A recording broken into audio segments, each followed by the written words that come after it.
आप सबको नमस्कार। मैं हिमांशु रंजन बात कर रहा हूँ और विशाल भैया जी, मैंने अभी-अभी जो आपकी लेटेस्ट वाली पॉडकास्ट है मैंने वो देखी, जिसमें श्री आचार्य योगेश भारद्वाज जी थे और श्री कुशल मेहरा जी थे। तो जो मतलब एक आस्तिक है, एक नास्तिक है, तो ये वाली पॉडकास्ट काफ़ी ज़्यादा इंटरेस्टिंग थी। मुझे काफ़ी ज़्यादा इंटरेस्टिंग लगी ये वाली पॉडकास्ट। अब इस पॉडकास्ट में मैं ऐसा फ़ील कर रहा था कि अब जैसा कि मैं तो केवल देख रहा था, केवल 3 ही लोग हैं। एक विशाल भैया है, एक आचार्य योगेश जी है और एक श्री कुशल जी है। तो मुझे ऐसा फ़ील हो रहा था कि मैं भी चौथा आदमी हूँ जो वहाँ बैठा हूँ और ये सब सुन रहा हूँ। तो आप तीनों ने ही अपने-अपने मत रखे, अपनी-अपनी राय रखी। तो मुझे भी ऐसा फ़ील हुआ कि अगर मैं वो चौथा आदमी हूँ, जो मैं वहाँ बैठा हुआ था, तो मुझे भी अपनी कोई राय देनी चाहिए।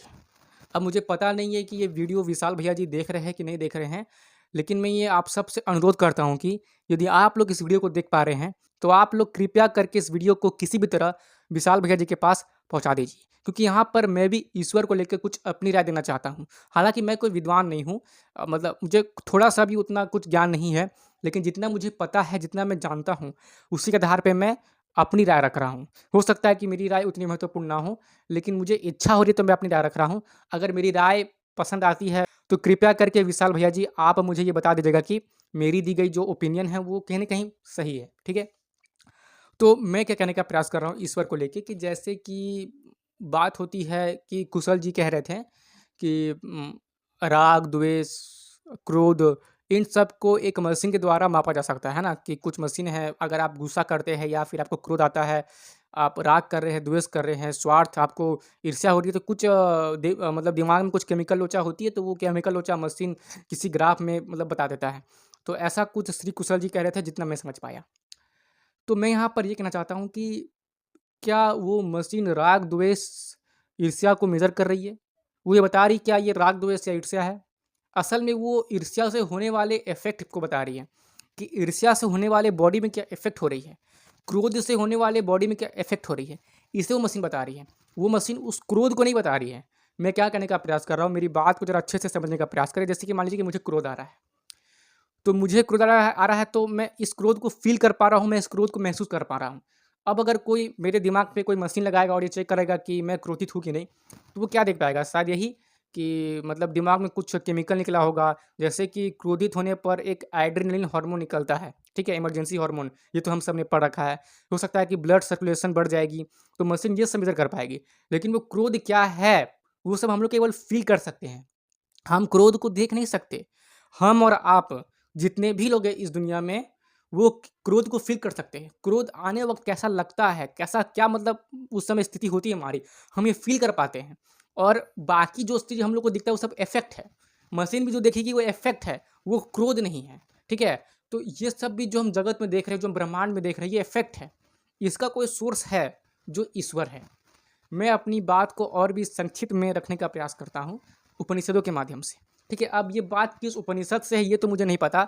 मैंने ये चीज़ उपनिषद गंगा एक सीरीज़ है, मैंने उस पे देखी थी।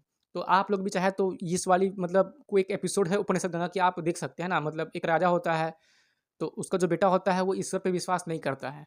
तो कई विद्वान आते हैं, ठीक है ना, कि उसको ये विश्वास दिलाने में सहायता करते हैं कि ईश्वर है। लेकिन वो राजा का बेटा किसी से भी संतुष्ट नहीं होता है। तो फिर उसी राजा की जो मंत्री की बेटी रहती है वो आती है कि राजा के बेटे को इस बात का विश्वास दिला पाए कि ईश्वर है। तो राजा का बेटा 3 प्रश्न पूछता है कि ईश्वर कहाँ है? वो अभी क्या कर रहा है? और ईश्वर क्या कर सकता है? ठीक है? तो फिर क्या होता है कि वो जो मंत्री की बेटी है, वो दूध का एक पात्र लेती है और वो ये बोलती है कि क्या आप ये बता सकते हैं कि इस दूध में मक्खन कहाँ है? तो मतलब फिर वो राजा का बेटा बोलता है मक्खन तो इस दूध से ही बनेगी। तो वो बेटी बोलती है मंत्री की मक्खन इस दूध से बनेगी, लेकिन मक्खन दिख नहीं रही है, जबकि मक्खन इस दूध के कण-कण में है। ठीक है? अब यहाँ पर मैं कुछ अपनी एक्सप्लेनेशन जोड़ देता हूँ, मतलब कि मैं जितना समझ पा रहा हूँ मैं यहाँ पे ये समझाने का प्रयास करता हूँ कि ईश्वर कैसे है। देखिए, मैं एक आस्तिक हूँ, पूजा-पाठ करने वाला व्यक्ति हूँ, सनातनी हिंदू हूँ। तो मैं ईश्वर को कैसे प्रूव कर सकते हैं, मतलब अपने शब्दों से, अपने तर्कों से, अपने बौद्धिक स्तर से, तो मैं इस तरह से इस चीज़ को एक्सप्लेन कर रहा हूँ। ठीक है? और ईश्वर को अनुभव से ही समझा जा सकता है। ठीक है? इससे मतलब जैसा कि कहा गया ना कि ना तो इसे इंद्रियों से, ना विज्ञान से, ना बुद्धि से, ना मन से समझा जा सकता है। ईश्वर को एक विशेष तरह के अनुभव से समझा जा सकता है। अब जितना मैं समझ पा रहा हूँ, मैं उसी के आधार पे बात कर रहा हूँ। जैसे कि मान लीजिए कि दूध, मान लीजिए कि ईश्वर है, सपोज़ मैं जस्ट एग्ज़ाम्पल के लिए मानने के लिए बोल रहा हूँ कि दूध ईश्वर है। अब दूध से बन गई मक्खन, अब मक्खन बन चुकी है, तो क्या मक्खन से वापस हम दूध को पा सकते हैं? और अब जब मक्खन बन चुकी है, तो क्या हम उस मक्खन में दूध को देख सकते हैं? मतलब वो पूरी मक्खन बन चुकी है, तो क्या वो मक्खन दूध है? क्या उस मक्खन में हमें दूध दिख रहा है जैसा वो पहले था? नहीं, लेकिन उस मक्खन में दूध है, उस मक्खन के कण-कण में दूध है, लेकिन हमें दूध नहीं दिख रहा है।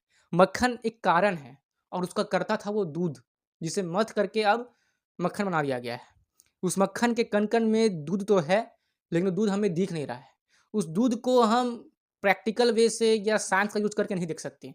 वो बस एक बौद्धिक स्तर तक पहुँचने के बाद या फिर शायद कुछ अनुभव से ही उसमें जो दूध है उसको देखा जा सकता है, उसे अनुभव किया जा सकता है। जब आप मक्खन खाएँगे ना, तब आप उस दूध का अनुभव करेंगे कि हाँ, मैं ये मक्खन खा रहा हूँ तो इसमें दूध का भी स्वाद आ रहा है। ठीक है? तो मैं यहाँ पर ये कहने का प्रयास कर रहा हूँ, ठीक है? और 2 चीज़ है ना कि वो ईश्वर मतलब किसको देख रहा है, वो भी क्या कर रहा है, तो उसमें था कि वो जो बेटी होती है ना मंत्री की, तो वो मोमबत्ती जला के लाती है। बोलती है कि देखिए इस मोमबत्ती के लौ को देखिए, ये सभी और देख रही है। तो ईश्वर भी सभी और देख रहे हैं। फिर तीसरा चीज़ होता है कि ईश्वर अभी क्या कर रहा है, ठीक है? तो वो बेटी बोलती है कि एक काम कीजिए, आप मेरी जगह पे आइए, मैं आपके सिंहासन पर बैठती हूँ। तो वो बेटी सिंहासन पर बैठ जाती है और जो राजा का बेटा है वो उस बेटी की जगह पे आ जाता है जहाँ वो पहले मतलब खड़ी थी। तो यहाँ पर वो बेटी समझाती है, ईश्वर कुछ भी कर सकता है। जैसे कि अभी मैं बन चुकी हूँ राजा, क्योंकि मैं अभी आपके सिंहासन पे हूँ और आप एक प्रजा बन चुके हैं। तो ईश्वर सर्वशक्तिमान है ना? अब यहाँ पर शायद मैं अच्छे से नहीं समझा पा रहा हूँ, ये सर्वशक्तिमान वाला कॉन्सेप्ट।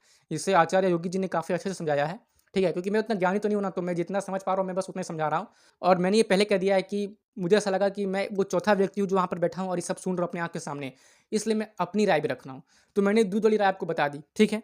तो उससे आप ध्यान से समझिएगा कि मक्खन तो हमें प्राप्त हो गया, जो कि एक इफ़ेक्ट है। मक्खन के कण-कण में दूध है, लेकिन किसी भी तरह कोई भी उस दूध को दिखा नहीं सकता, मतलब फिज़िकली उस दूध को दिखा नहीं सकता। साँस का चाहे कितना भी उपयोग क्यों ना कर लिया जाए। लेकिन उस मक्खन में उस दूध का अनुभव किया जा सकता है। ठीक है? अब आगे बढ़ते हैं। तो अब देखिए, जैसे कि मैं हूँ, ठीक है? तो मैं एक लड़का हूँ। लड़का से पहले मैं एक बच्चा था। बच्चा से पहले एक मैं शिशु था। शिशु से पहले मैं अपनी माँ के गर्भ में था। अब मैं अपने माँ के गर्भ में कैसे आया? रज और वीर्य के मिलन से। और रज और वीर्य को क्या कहते हैं? शुक्र कहते हैं। मतलब सप्त धातु के बारे में तो हम सब ने जान रखी है। ठीक है ना? शुक्र से पहले क्या था? शुक्र से पहले था मज्जा, मज्जा से पहले थी अस्थि, अस्थि से पहले थी मेद, उससे पहले थी मांस, फिर रक्त थी उससे पहले, फिर रस थी। तो ये हो गई सप्त धातु। रस से पहले क्या थी? वो थी आहार। आहार से पहले वो एक पौधा थी। पौधा से पहले वो बीज होगी और वो बीज भी किसी पौधे से ही आई होगी। तो अगर ऐसे ही हम चलते जाएँ ना, मतलब देखिए, मैं सोर्स बता रहा हूँ, सोर्स कि मेरा सोर्स क्या है? मेरा सोर्स छोटा से माँ के गर्भ में था। माँ के गर्भ से फिर रजवीर्य, अब रजवीर्य का सोर्स कहाँ से, मैं आपको वहाँ ले गया। अब जो बीज जो पौधा से आई है, तो पौधा भी किसी बीज से आई हो। तो ऐसे ही अगर हम करते चले जाएँगे, तो एक जगह तो ऐसा होगी कि जिसका कोई मेन सोर्स हो, मतलब कोई तो होगा मेन सोर्स, मतलब कोई चीज़ नथिंग से कैसे शुरू हो सकती है? ये बात विचारने वाली है। जो चीज़ है ही नहीं, उससे कोई चीज़ कैसे आ सकती है? कुछ तो है जिससे वो चीज़ आ रही है। जैसे कि मेरे इस हाथ में 5 उँगली है, छठी उँगली नहीं है, तो क्या मेरे हाथ में छठी उँगली ऑटोमेटिक आ जाएगी? ऑफ़ कोर्स नहीं आएगी। 5 उँगली है, ये 5 ही रहेगी, छठी उँगली ऑटोमेटिक नहीं आ सकती, क्योंकि वो है ही नहीं। तो जो चीज़ है नहीं, वो ऑटोमेटिक किसी चीज़ को कैसे प्रकट कर सकती है? ये बात विचारने वाली है। और जिन-जिन लोगों के 6 उँगली होते हैं, मैंने किसी की होते हैं, मैंने देखा है कि काफ़ी लोगों के 6 उँगली होते हैं, तो उसका भी कारण होगा। कारण है तभी तो उसकी भी 6 उँगली है, और ये कारण डॉक्टर एक्सप्लेन भी कर सकते हैं। जो बायोलॉजी पढ़ते हैं वो एक्सप्लेन भी कर सकते हैं कि इसकी मतलब कि किसी की 6 उँगली क्यों होती है। तो इसी तरह मतलब अगर हम चले जाएँगे ना, पौधा, बीज, पौधा, बीज, पौधा, बीज, तो कोई तो एक मेन सोर्स है जिससे कि सब कुछ आ रहा है। तो क्या वही मेन सोर्स ईश्वर है? ये मेरा मत है, मतलब ये मैं अपने हिसाब से जितना मेरा बौद्धिक स्तर है मैं उसके हिसाब से समझा रहा हूँ, ठीक है? अब देखिए, ये चीज़ तो मतलब विशाल भैया जी काफ़ी अच्छे से जानते हैं, मुझे पता है कि पंचकोश होते हैं, है ना? अन्नमय कोश, प्राणमय कोश, मनोमय कोश, विज्ञानमय कोश और आनंदमय कोश। तो ये चीज़ सभी जानते हैं कि आनंदमय कोश से ही ईश्वर दर्शन होता है। जो व्यक्ति आनंदमय कोष तक पहुँच जाता है, तो वो ईश्वर को अनुभव कर सकता है। ईश्वर को अनुभव किया जा सकता है, उसे किसी भी तरीकों से, मतलब तर्कों से, साइंस का यूज़ करके हम देख नहीं सकते। ईश्वर के इफ़ेक्ट को देख सकते हैं। हम जो अपने आस-पास इस नेचर को देख रहे हैं, ये कहीं न कहीं ईश्वर का ही इफ़ेक्ट है, ठीक है? अब जैसे कि मान लीजिए ट्रेन, ट्रेन कितना कॉम्प्लेक्स मशीन है, बहुत ही कॉम्प्लेक्स मशीन है। अब ट्रेन को थोड़ी ना पता है कि मुझे किसने बनाया, ठीक है? अब जैसे कि मक्खन को पता है क्या कि मैं दूध से बना हूँ, ठीक है? मक्खन को लगता होगा कि मैं तो मक्खन ही हूँ, अगर मक्खन में कॉन्शियसनेस डाल दिया जाए तो। तो अगर ट्रेन में हम कॉन्शियसनेस डालेंगे तो ट्रेन को थोड़ी ना पता है कि मुझे किसने बनाया। लेकिन ट्रेन इतने कॉम्प्लेक्स मशीन को कोई ना कोई बनाने वाला तो है। ये तो आप मानते हैं ना कि ट्रेन बहुत ही कॉम्प्लेक्स मशीन है। काफ़ी सारी मशीनें होती है ट्रेनों में, तब जाके ट्रेन चलती है, ठीक है? तो ट्रेन तो ऑटोमेटिक नहीं आई ना। जब इतने कॉम्प्लेक्स मशीन को किसी ने बनाया होगा, तो ब्रह्मांड तो इससे भी कहीं ज़्यादा कॉम्प्लेक्स है। ब्रह्मांड इतना कॉम्प्लेक्स है कि हम इसे समझ ही नहीं सकते। मतलब इंसान कितना भी कोशिश कर ले, कितना भी डेवलपमेंट क्यों ना कर ले, ब्रह्मांड को पूरी तरह कभी नहीं समझ सकती। तो जब हम साइंटिफिक रिसर्च से पूरे ब्रह्मांड को पूरी तरह नहीं समझ सकते, तो हम ईश्वर को कैसे समझेंगे? मतलब तर्कों के आधार पर, साइंस के आधार पर, मैं एकदम चल रहा हूँ। मतलब अनुभव से तो ईश्वर को समझ सकते हैं। ये एक स्पिरिचुअल साइंस है। लेकिन मटेरियलिस्टिक साइंस का यूज़ करके ईश्वर को समझना नामुमकिन है। मतलब मुझे तो ये बेवकूफ़ी वाली तर्क लगती है कि लोग आज के मॉडर्न विज्ञान का सहारा लेकर ईश्वर को समझने का प्रयास करते हैं, मटेरियलिस्टिक साइंस को लेकर ईश्वर को समझने का प्रयास करते हैं। ऐसा तो मुझे लगता है कि संभव ही नहीं है। आप कितना भी कोशिश कर लीजिए, नहीं समझ पाएँगे। हाँ, स्पिरिचुअल साइंस की मदद से आप अनुभव से ईश्वर को समझ सकते हैं। अब वो कैसे समझना है, इसका तरीका तो मुझे तो नहीं पता है ना? बस इतना पता है कि अन्नमय कोश, प्राणमय कोश, मनोमय कोश, विज्ञानमय कोश और आनंदमय कोश तक जो पहुँच जाता है अपनी साधना से, तो वो ईश्वर को अनुभव कर सकता है। तो ईश्वर को अनुभव किया जा सकता है, अपने अंदर के आत्मा को अनुभव किया जा सकता है। ये जो शरीर है किससे बना है? ये तो मतलब इस शरीर को आधार दिया है रज और वीर्य ने। उसके बाद जब ये शरीर बाहर आया तो ये क्या? ये अन्नमय कोश से बना हुआ है ना। अन्नमय कोश मतलब अन्न से बना हुआ है। मेरा शरीर इतना बड़ा अन्न से हुआ है। अब अगर आप मेरी किडनी और मेरे हार्ट को निकाल कर देखेंगे कि इसमें आलू कहाँ है, तो इसमें चावल कहाँ है, तो मिलेगा क्या? नहीं मिलेगा। आप पूछेंगे, फिर बोलेंगे, "ए, इस हट में तो चावल नहीं है, इस हट में तो आलू नहीं है, इस हट में तो दाल नहीं है।" अब हट तो मुझे जन्म से मिला है ना, लेकिन अगर मैं अन्न नहीं खाता तो क्या मैं जीवित रहता? नहीं ना। तो ये हट धड़क रहा है, मैं इतना बड़ा हो गया, तो मैं अन्न से बड़ा हुआ हूँ, मेरे ऑर्गेन काम कर रहे हैं। अगर मैं नहीं खाऊँगा, मैंने मैंने खाना-पीना छोड़ दिया, तो क्या ये ऑर्गेन काम करेंगे? या बॉडी की कोई भी हिस्सा बिना अन्न के काम करेगी? बॉडी के हिस्से को एनर्जी देने के लिए कुछ तो चाहिए ना। तो अगर आप मेरे खून को मेरे आप निकालेंगे और आप मेरे मांस को निकालेंगे और आप चावल ढूँढेंगे, उसमें दाल ढूँढेंगे, मिलेगा? नहीं मिलेगा। हाँ, भले कार्बोहाइड्रेट, प्रोटीन मिल जाए। तो कार्बोहाइड्रेट, प्रोटीन एक इफ़ेक्ट हो गया, लेकिन उसका कारण तो था ना, दाल था, चावल थी, तो बात यही है। हर चीज़ का कोई ना कोई कर्ता ज़रूर है। मैं इस चीज़ को नहीं मान सकता कि नथिंग से कोई चीज़ की शुरुआत हुई थी।